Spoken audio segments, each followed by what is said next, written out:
On va s'intéresser aujourd'hui à une force vraiment étrange. Une force qui semble sortir de nulle part, qui émerge de ce qu'on a l'habitude de considérer comme le vide. C'est une idée qui a retourné le cerveau de certains des plus grands physiciens. Allez, on commence tout de suite avec une image un peu surprenante. Ce qu'on voit là, c'est un gros plan de la patte d'un gecko. Cet animal est capable de grimper au mur et même de courir la tête en bas au plafond, l'air de rien. Ça a tout l'air de défier les lois de la gravité. La question est donc simple, comment fait-il? Il n'y a pas de colle, pas de petite ventouse sur ses pattes. Alors, c'est quoi le secret? Eh bien, la réponse va nous emmener faire un tour du côté de la physique quantique. Pour comprendre le truc du gecko, il faut se pencher sur ce qu'on appelle l'agitation quantique. Parce que, et c'est ça qui est fou, la clé du mystère ne se trouve pas vraiment sur la patte de l'animal, mais dans la nature même de l'espace vide qui l'entoure. Voici l'idée centrale, et il faut bien l'avouer, elle est assez déroutante. Le vide n'est pas vide. Contrairement à tout ce que notre intuition nous dit, l'espace, même quand il n'y a absolument aucune matière, aucun rayonnement, est en réalité le théâtre d'une activité invisible mais permanente. Cette activité, ce bouillonnement du vide, c'est ce qu'on appelle l'énergie du point zéro. C'est l'énergie minimale absolue qu'un système peut avoir. C'est une conséquence directe du fameux principe d'incertitude de Heisenberg qui nous dit qu'une particule ne peut jamais être parfaitement immobile. Elle a toujours une petite énergie de mouvement résiduelle. Pour se faire une meilleure idée, on peut utiliser une analogie. C'est un peu comme une masse accrochée à un ressort. Même si on parvenait à la refroidir jusqu'au zéro absolu, la température la plus basse possible, eh bien, elle ne s'arrêterait jamais complètement de bouger. Elle continuerait à vibrer, à trembloter. Ça, c'est l'énergie du point zéro, un tremblement fondamental de l'univers. Et ça nous amène à l'homme qui a réussi à faire de cette idée un peu abstraite une prédiction qu'on pouvait vérifier.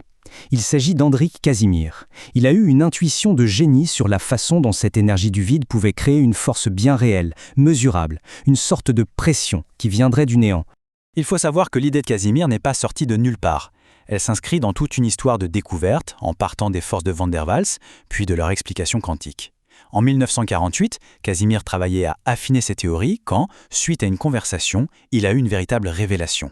Cette citation est géniale. Elle raconte un moment de science incroyable. Casimir a expliqué plus tard qu'après avoir présenté des calculs très compliqués au grand physicien Niels Bohr, celui-ci a simplement marmonné quelque chose à propos de l'énergie du point zéro. Cette petite remarque a tout changé et a permis à Casimir de trouver une explication beaucoup plus élégante. Et attention, ce n'est pas qu'une belle théorie sur papier. Ce qu'on voit ici, c'est une expérience moderne, bien réelle, conçue pour mesurer cette force qui est pourtant incroyablement faible. C'est la preuve qu'une simple expérience de pensée peut devenir une réalité de laboratoire. L'expérience de pensée de Casimir est d'une simplicité désarmante. Il suffit d'imaginer deux miroirs parfaits, ou deux plaques métalliques, qu'on place l'une très près de l'autre dans un vide absolu. Et c'est là que tout se joue. On a dit que le vide bouillonne de fluctuations, qu'on peut imaginer comme des ondes de toutes les tailles possibles. Sauf que l'espace entre les deux plaques agit comme une sorte de filtre. Seules les ondes qui ont la bonne taille peuvent exister entre les plaques. Il y a donc, de fait, moins de fluctuations possibles entre les plaques qu'à l'extérieur. Puisqu'il y a plus d'ondes, et donc plus d'énergie, qui poussent sur les faces extérieures des plaques que sur les faces intérieures, le résultat est une pression nette qui vient de l'extérieur. Et cette pression, elle pousse les plaques l'une vers l'autre. Voilà, c'est ça l'effet Casimir. Une force d'attraction qui sort du vide. Ok, c'est une belle idée, mais est-ce que ça a des conséquences dans le monde réel? La réponse est oui, et cette force, même si elle est minuscule, a un impact parfois énorme, que ce soit en biologie ou dans les technologies les plus avancées. Cette image résume ça parfaitement.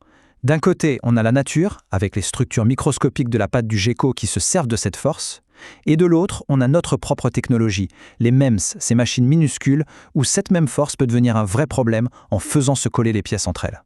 Le mystère du gecko est donc résolu, ses pattes sont couvertes de millions de poils si fins qu'il se rapproche assez des surfaces pour que l'effet Casimir prenne le relais. Mais ça ne s'arrête pas là. Cette force joue aussi un rôle dans la façon dont l'eau se comporte sur la glace, et certains scientifiques pensent même qu'elle pourrait être impliquée dans le déclenchement des orages. Maintenant, attention, on change radicalement d'échelle. Si cette énergie du point zéro est partout, tout le temps, quelles sont les conséquences pour l'univers tout entier ? C'est là que les choses deviennent vraiment bizarres, et qu'on tombe sur ce qui est peut-être le plus grand raté de toute l'histoire de la physique. Pour dire à quel point l'idée était choquante, même Wolfgang Pauli, l'un des pionniers de la physique quantique, a d'abord trouvé ça complètement absurde. Il avait fait un calcul rapide et s'était rendu compte que si on prenait cette énergie au sérieux, sa force de gravité serait si énorme que l'univers n'aurait même pas pu s'étendre jusqu'à la Lune. Le problème est en fait assez simple à énoncer. Si on essaye de calculer la quantité totale d'énergie du vide en additionnant toutes les fluctuations quantiques possibles, on obtient un nombre absolument astronomique. Un nombre qui n'a rien à voir avec ce qu'on observe. Voilà l'ordre de grandeur du décalage. C'est un 1 suivi de 124 zéros. C'est la différence entre ce que la théorie prédit pour l'énergie du vide et ce que les astronomes mesurent en observant l'univers. C'est, et de très loin, la pire prédiction de toute l'histoire de la science. Ce mystère porte un nom. C'est le problème de la constante cosmologique. C'est l'une des plus grandes énigmes de la physique aujourd'hui. Pourquoi le vide a-t-il si peu d'énergie en réalité, comparé à ce que la théorie nous hurle? Pour l'instant, personne n'a la réponse. Forcément, une idée aussi étrange que l'énergie du vide, ça a attiré son lot d'interprétations qui n'ont plus grand-chose à voir avec la science. Il est donc crucial de bien faire la différence entre ce que dit la physique et ce qu'affirme la pseudo-science, surtout quand on entend parler d'énergie libre. Mettons les choses au clair. La science nous dit que l'énergie du point zéro, c'est un plancher. C'est l'état d'énergie le plus bas possible, on ne peut pas descendre plus bas. La pseudo-science, elle, s'imagine que ce plancher est en fait un réservoir inépuisable dans lequel on pourrait puiser de l'énergie à volonté. En fait, l'idée même est contradictoire. Vouloir extraire de l'énergie du vide, ce serait laisser le système dans un état avec moins d'énergie que son état le plus bas possible. C'est aussi logique que de vouloir creuser un trou plus profond que le fond du trou. Ça n'a tout simplement aucun sens. Et on va finir sur cette idée. La découverte que le vide n'est pas vide a complètement changé notre façon de voir l'univers. Elle nous a montré qu'une force peut se cacher dans le néant. Et ça nous pousse à nous poser une question vertigineuse. Quelles autres réalités fondamentales, quelles autres forces se cachent encore, juste là, sous nos yeux, et attendent simplement d'être découvertes